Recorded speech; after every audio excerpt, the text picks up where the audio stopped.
Okay, let's talk about the glow shift gauges for a minute.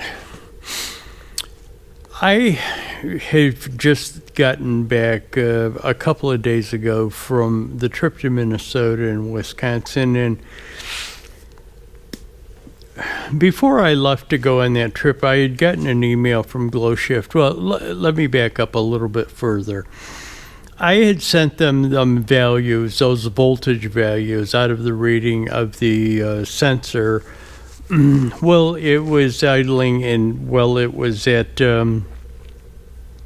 load. Now, the load, I only took it up to 1,800 RPMs.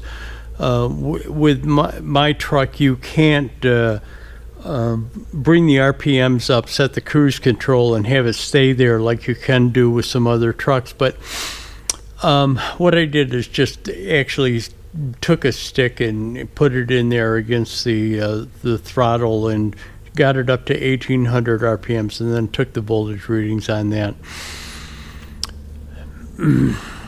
I sent those voltage readings to Glow Shift, and they responded and says, well, the voltage readings to us mean that it's between 29 psi at idle and 72 point something at load being 1,800 RPMs. They said what I should do now is return the gauges to them for testing.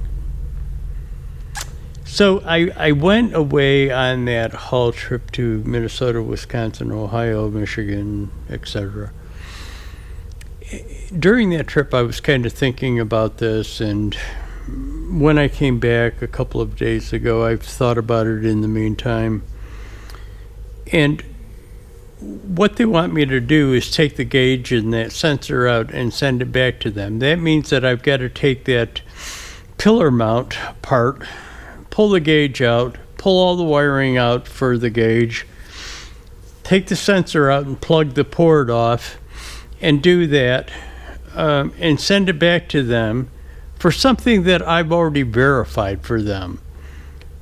Before they wanted the voltage testing, they wanted me to hook up a conventional gauge to that test port and tell them what the reading off of that test port was with a conventional gauge, and I did that, and it was 42 psi, just the same as it was on the digital gauge of the dashboard. So I came back and I'm thinking, man, I don't want to do this. I'm not really sure where I'm going to go with these glow shift gauges to begin with, but what I do want is a functional gauge before I make that decision to begin with.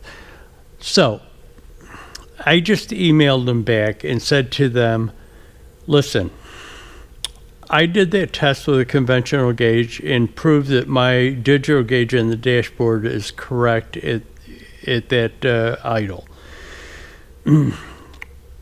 I did the voltage tests on it, and you told me that according to the voltage test that it was 29 and 72, which is not. At idle is at 42, and at load it's around 52. I don't feel that I should have to pull the pillar mount apart, pull that gauge out and sensor out and all the wiring out, then put it all back together without the gauge in there, send it back to you while you conduct another test on the thing. I said, what I think you should do is send me a new gauge and sensor, and when I get that, I will send the old gauge and sensor back to you after I install the new one. So let's see where they go with this. I don't think I'm wrong for that. I can understand that they want to conduct their own tests on it to figure out what's wrong with it, but we've already know that their gauge is wrong or the sensor is wrong. And I don't feel that I should be subjected to having to take that pillar mount apart twice, once to take the gauge out, and again to put the new gauge that they allegedly are going to send me back in. So that's where I kind of stand with this thing right now. But I'll let you know what happens. I'll let you know what their response to my email is. Okay, I'm just going to show you a shot of the gauges. The truck isn't running, so of course they're not going to be on, except for the voltage. Okay, I told you what my point of view was about after coming back from the road trip. Let me tell you, I emailed them, and they emailed me back, and it's gone back and forth about 3 or 4 different times today. And what I'm going to do is I'm going to read you those emails verbatim.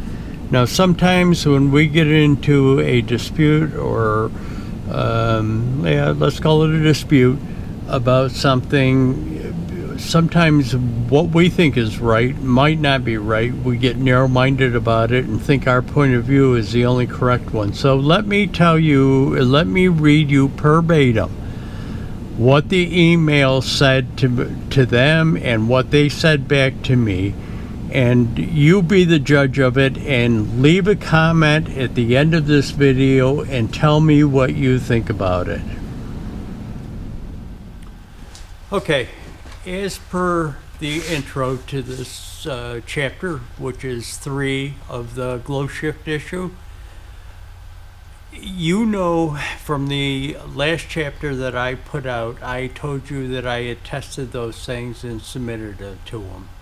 Well, I had actually received the results back before I published the video, but didn't want to or couldn't, had already edited the video so that I could publish it, and wasn't going to re-edit it to put the values of the PSI off of those voltage readings into that video. So I came back from my haul, and I had told them that I was going to put it off until after the haul. They wanted the gauges back. And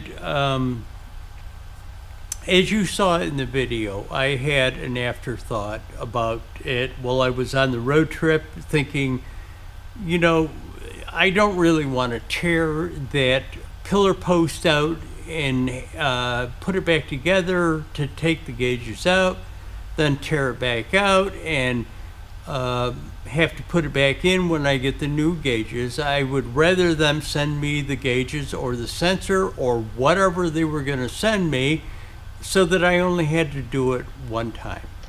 I could take it apart, take the gauge out, put the new gauge in, redo the wiring, put it back together, and be done with it, and just send it back to them for testing. So as in the video, I told you, prior chapter, I told you that I was going to email them about doing that I just wanted it and have them, I would send it back after I got the new gauge and everything installed. Well, that's not what they want to do. And I'm going to read you verbatim, starting with the pressure readings that they induced from the voltage rating that I gave them as per their request. So we're going to go through the whole process, and I'll tell you exactly what they said and exactly what I said to them, up to and including that I wanted to only have them send it to me and do it one time. This is going to start with a pressure reading. And this is from a guy named Ran, R-A-N. Thanks for your email us back.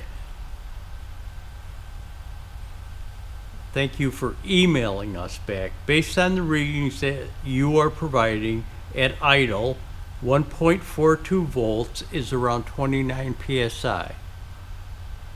And under a load, 2.49 volts is around 72.5 psi. Does that sound normal with your pressure readings? Thank you and have a wonderful day. I emailed him back and said, The low on your gauge does go down that low at times, but is normally higher than that, and high end pressure usually hovers around 80 psi point. Just understand the voltage readings was so far, the voltage readings was so for very limited time in the shop, just to be able to get the reading using a multimeter. So the above reading at your gauge, the dash digital reads around 40 to 42 at idle, and never goes above 52 to 55 range under load. So that varies 40 to 42 on the digital gauge. He's telling me 29, and I got 52 to 55 at load on the digital gauge, and he's telling me 72 or whatever it was. They emailed me back after that.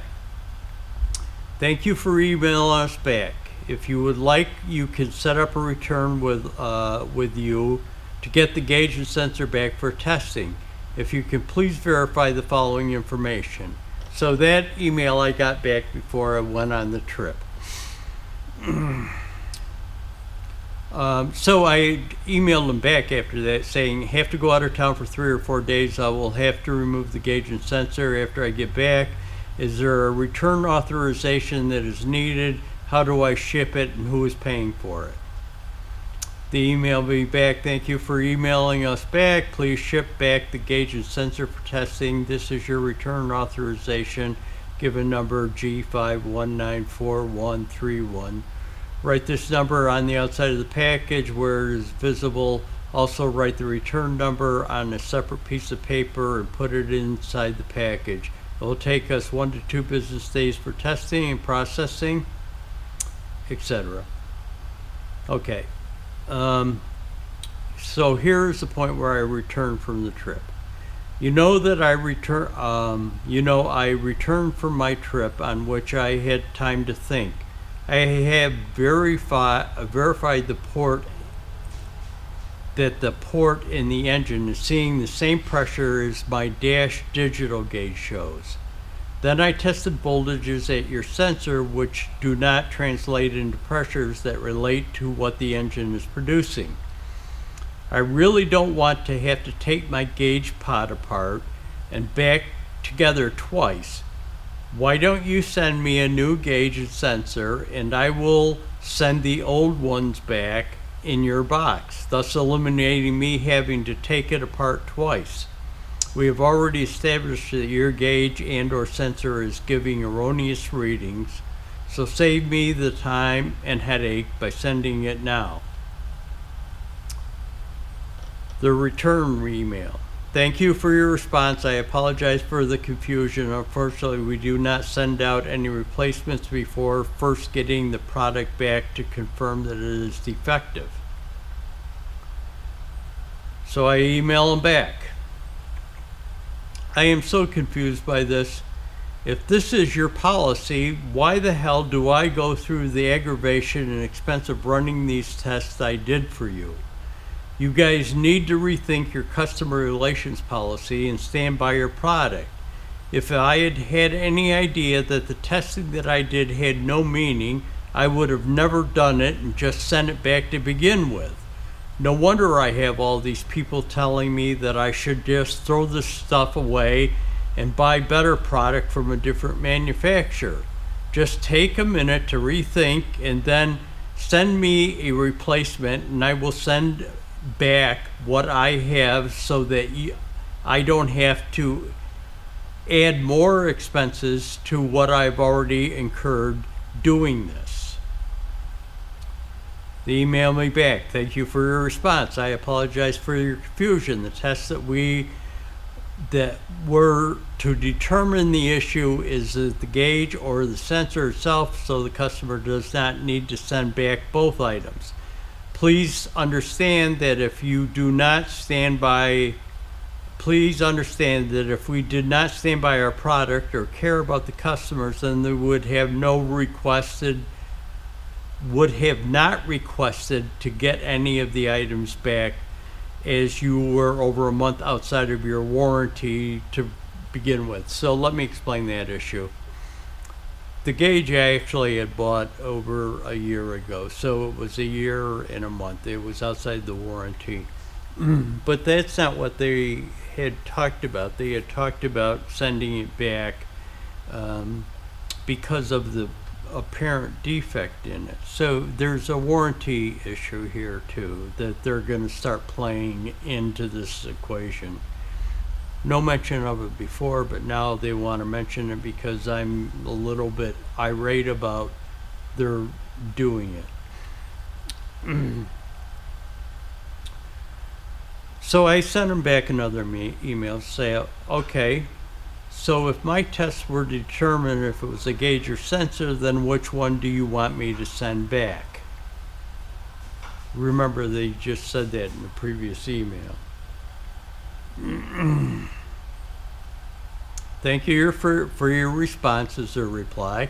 For this issue, we would like to get both the gauge and sensor back for testing and inspection, as Rand mentioned. The reason for this is based on your testing results and what you were stating, that the issue is everything on the product end sounds like it is working. Let me repeat that, what he's saying. The reason for this is based on your testing results and what you are stating, the issue is everything on the product end sounds like it's working. So we need to confirm both items. Remember, put a gauge on that port and it read exactly the digital gauge, what the digital gauge on the dashboard did, and nowhere's near what their gauge read. So I sent them back another email. I am totally at a loss with this. I clearly told you from the beginning what the variation was between your gauge and the digital gauge that was equipped with the truck within the pull-down menu. Then you asked me to verify the reading at the sensor port with a conventional gauge, which I did. The results showed that the conventional gauge read exactly what the digital gauge on the dashboard showed. Then hooking your gauge back up, they were off as they had been prior to the test. So where is this? Where in this do you exasperate everything on your product end sounds like it's working? Do you think that your gauge is correct and we have the manufacturer gauge and a conventional gauge that read the same but are both wrong? I feel at this point that I'm being snowed and you don't want to face it, or the fact that your gauge is not correct as you per the test that you had me do. Just send me another gauge and or sensor so that I only have to tear this thing apart one time. I will gladly send your parts back to you. And then he sends me another email. Thank you for your response. I'm sorry to hear that you feel that way. However, as I've mentioned, we are already going beyond our policy to cover your defective product under warranty, looking at the fact that you are now 2 months outside of the period. Unfortunately, we'll not send out a replacement gauge or sensor until yours has been sent back to confirm defective.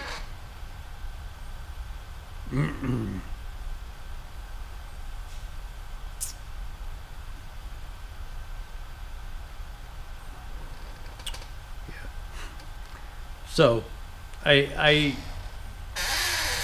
guess what I'm looking for is your input. Sometimes when you get into a dispute with somebody or this kind of a problem, you become narrow-minded to your point of view. I don't think that I'm being unreasonable for what I requested. I really don't want to pull that pillar mount apart twice.